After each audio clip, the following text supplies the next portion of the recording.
जी, इस वीडियो में हम ट्रांजैक्शन प्रॉपर्टीज़ को स्टडी करेंगे। प्रीवियस जो वीडियो थी उसमें हमने ट्रांजैक्शन की डेफिनेशन और उसकी स्टेट्स को स्टडी किया था। तो एक जो है ट्रांजैक्शन की डेफिनेशन को दोबारा रिकॉल कर लेते हैं। और transaction is a unit of program that update various data items, यानी कि ट्रांजैक्शन जो है वो बेसिकली यूनिट ऑफ प्रोग्राम का एक हिस्सा है या प्रोग्राम का एक पार्ट है जो कि डाटा आइटम जो है वेरियस डाटा जो है उनको अपडेट करता है। तो ensure the integrity of data during a transaction must have 4 properties called acid properties. The database system maintain these properties. एक डाटाबेस सिस्टम जो होता है वो इन प्रॉपर्टीज़ को मेंटेन करता है।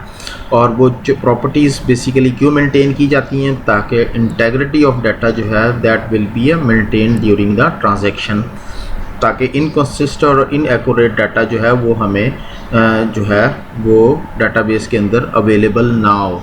तो बेसिकली वो क्या प्रॉपर्टीज़ हैं, सबसे पहले एटॉमिसिटी प्रॉपर्टी है। आ ट्रांजैक्शन मस्ट कम्प्लीटली सक्सीड और completely fail mean either all the operation of transaction reflect in the database और नॉन।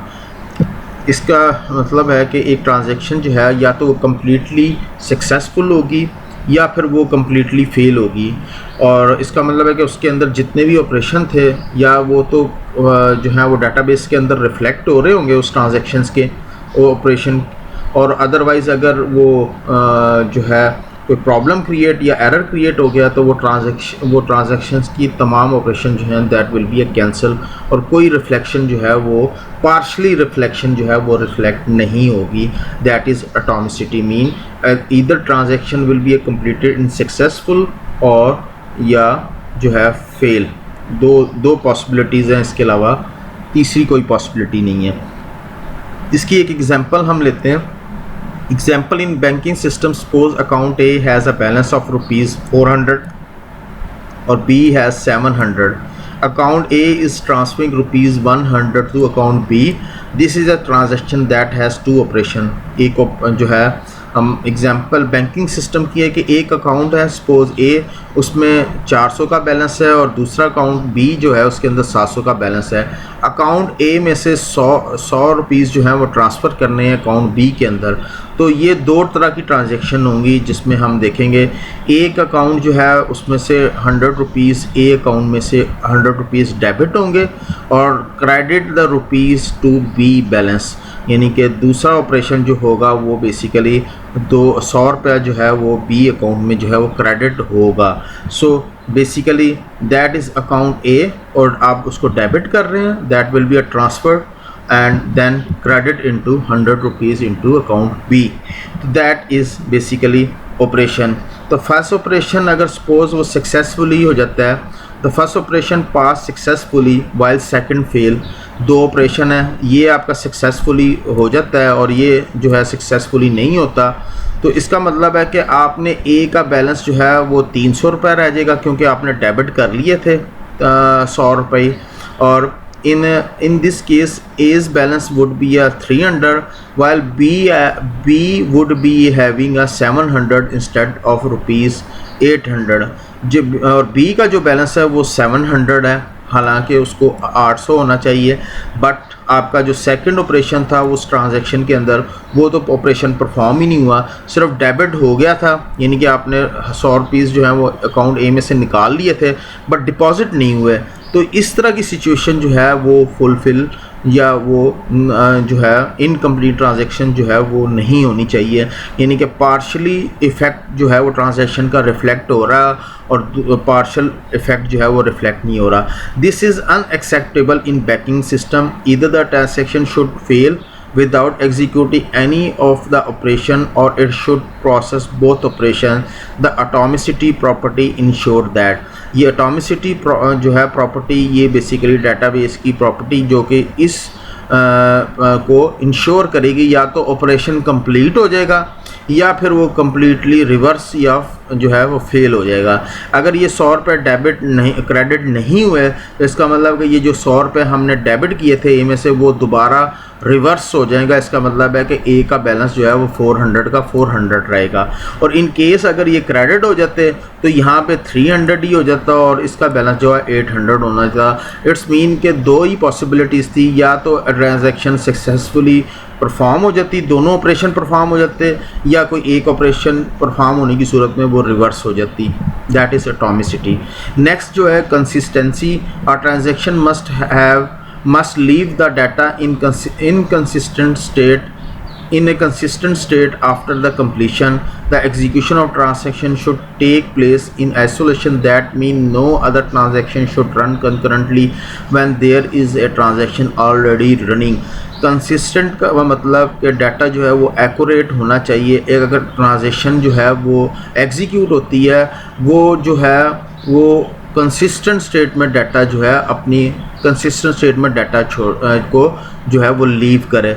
एग्जीक्यूशन और ट्रांजैक्शन जो है वो अगर मल्टीपल ट्रांजैक्शन जो है वो रन कर रही हैं तो इसका मतलब है कि इस बात को श्योर करना है कि that's mean no other transaction should run concurrently when there is transaction already running. एक ट्रांजैक्शन ऑलरेडी रन हो रही है तो इस बात को मेक श्योर करना है कि अगर एक पीस ऑफ डाटा या इंफॉर्मेशन है उसके ऊपर मल्टीपल एक्सेस आ रही है तो श्योर करना है कि अगर करंटली जो अगर कोई डाटा एक्सेस कर रहा है तो मीनवाइल कोई और उसको उस डाटा को एक्सेस ना कर सके ताकि इनकंसिस्टेंट डाटा ना हो सके। सो दैट इज़ फॉर एग्जांपल कि account A is having a balance of rupees 400 and it is transferring from rupees 100 to account B and C both. So we have two transaction here. हमारे पास दो, एक account है A, उसके अंदर 400 रुपये का balance है, उसमें से हमने 100 रुपया जो है एक 100 रुपया B में ट्रांसफ़र करना है और 100 ही रुपया C के अंदर ट्रांसफ़र करना है। तो इसका मतलब हमारे पास दो ट्रांजेक्शन्स हैं। जब हमारे पास दो ट्रांजेक्शन्स हैं और हमारे पास बैलेंस 400 है और आप जो है दो ट्रांजैक्शन जो है वो 100 रुपए की जो है वो एग्जीक्यूट होनी है तो व्हाट विल बी द जो है रिज़ल्ट होना चाहिए इन केस ये बेसिकली हमने अकाउंट के अंदर जो है ट्रांसफ़र किया वैल्यूज़। तो लेट्स से कि दीज ट्रांजैक्शन रन कंकरेंटली। अगर हम कहते हैं कि ये दोनों ट्रांजैक्शन जो है वो ट्रांजैक्शन जो है वो at a same time simultaneously execute हुई हैं। वो ट्रांजैक्शन दोनों ट्रांजैक्शन जब एग्जीक्यूट हुई उनको अवेलेबल जो बैलेंस था वो 400 रुपया मिला, यानी कि 400 बैलेंस जो था वो रिट्रीव हुआ। In that case the final balance of A would be a 300, लेकिन बैलेंस जो है वो 300 जो है वो फाइनल बैलेंस मिल रहा है क्योंकि ट्रांजैक्शन दोनों जो है वो जब एग्जीक्यूट हो रही हैं दोनों ने एट अ टाइम जब अकाउंट ए को रीड किया तो उसमें 400 बैलेंस था। जब दोनों ने एट अ टाइम डेबिट किया तो बैलेंस जो है वो उनको 400 का बैलेंस मिला तो डेबिट करने के बाद 300 रह गया बजाय इसके कि 200 बैलेंस मिलना चाहिए था। This is a wrong because कि वो डाटा जो है वो जो बैलेंस जो वो एक्सेस कर रहे हैं तो वो बैलेंस जो अकाउंट के अंदर पड़ा हुआ है दैट इज़ 400 और दोनों साइमल्टेनियसली उसको एक्सेस कर रहे हैं। तो साइमल्टेनियसली एक्सेस कर रहे हैं तो इसका मतलब है कि ट्रांजैक्शन जब एग्जीक्यूट हो रही है तो उनको बैलेंस जो मिल रहा है अकाउंट ए के अंदर वो 400 बन रहा है। If the transaction were to run in isolate the second transaction would have read the correct balance ₹300 before debiting ₹100 was the first transaction went successfully. तो ये जो सिचुएशन थी जिसमें कंकरेंट एक्सेस हो रही थी इसको सॉल्व इस तरह करना था कि फर्स्ट जो था first transaction suppose let's say कि बी अकाउंट में पहले 100 रुपये एग्जीक्यूशन ट्रांजैक्शन एग्जीक्यूट होती उस 100 रुपीज़ को डेबिट करती। जब ये ट्रांजैक्शन कंप्लीट होती तो इट्स मीन के सेकंड ट्रांजैक्शन को ऑटोमेटिकली यहाँ पे 300 अवेलेबल होने थे और देन वो ट्रांजैक्शन जो है 300 में से जो है 100 डेबिट करके अकाउंट सी के अंदर ट्रांसफ़र करती।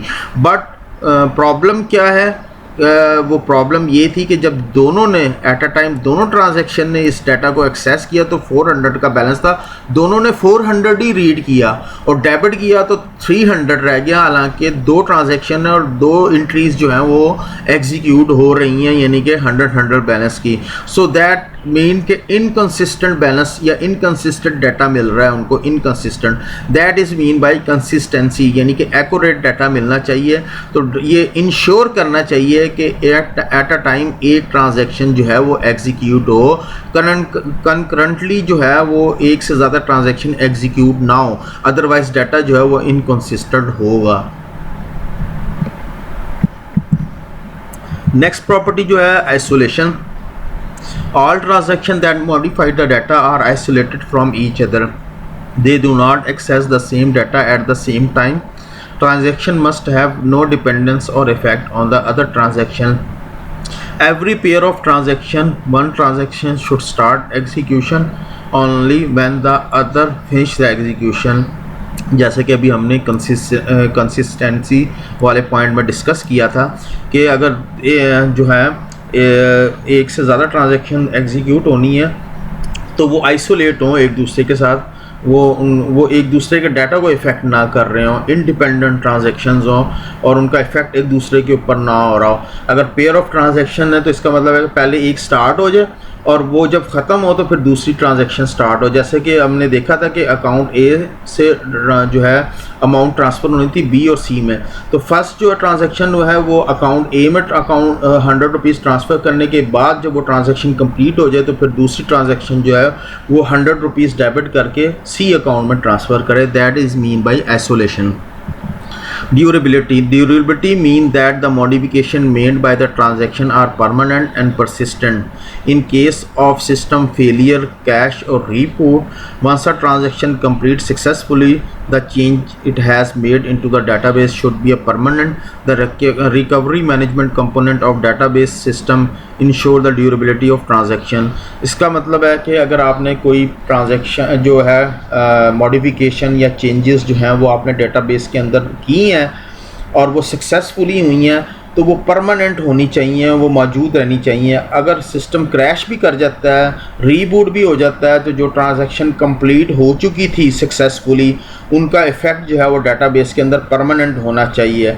और इन केस अगर कोई प्रॉब्लम क्रिएट हो भी जाती है तो आपके पास डेटाबेस मैनेजमेंट, आपको रिकवरी मैनेजमेंट कंपोनेंट अवेलेबल होना चाहिए ताकि आप डाटा जो है वो रिकवर भी कर सकें इन केस ऑफ प्रॉब्लम और जो है सिस्टम क्रैश करने की सूरत में। So that is the 4 property is atomicity, consistency, isolation and durability, that is ACID property जिसको हमने इस वीडियो